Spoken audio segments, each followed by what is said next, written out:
બાંગ્લાદેશના ઇસ્લામિક કટ્ટરપંથીઓના વિરોધમાં જન આક્રોશ મહારેલી કાઢવામાં આવી હતી અને કલેક્ટરને આવેદનપત્ર આપવામાં આવ્યું હતું. વડોદરાના આકોટા વિસ્તારમાં આકોટા સ્ટેડિયમ ખાતેથી હિન્દુ જાગરણ પ્રેરિત સંઘર્ષ સમિતિ વડોદરા મહાનગર દ્વારા આયોજિત જન આક્રોશ સાથે મહારેલી નીકળી હતી, જે બાંગ્લાદેશમાં ઇસ્લામિક કટ્ટરપંથીઓ દ્વારા હિન્દુઓની નિર્મમ હત્યાઓ તથા માલ મિલકત તેમજ મંદિરો પર હુમલાઓ કરી હિન્દુ બહેન બેટીઓ પર સામૂહિક દુષ્કર્મની ઘટનાઓના વિરોધમાં જન આક્રોશ મહારેલી કાઢવામાં આવી હતી.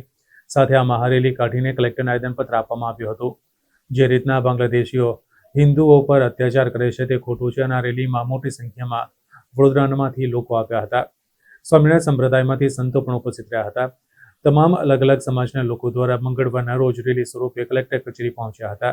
જે અમારા આત્મીય સ્વજનો બધા છે હિન્દુ ધર્મના, એ સર્વને ત્યાં પૂરતું રક્ષણ મળી રહે એ માટે કલેક્ટરશ્રીને આવેદન આપવા માટે સંઘર્ષ સમિતિ હિન્દુ જાગરણ મંચ તરફથી જે આવેદનપત્ર આપવામાં આવ્યું હતું, ત્યારે બધા જ સાધુ સંતો વડોદરાના જેટલા કંઈ હિન્દુ ધર્મના સંતો છીએ અમે બધા ભેગા થઈને અહીં આમંત્રણ આપવા આવ્યા હતા.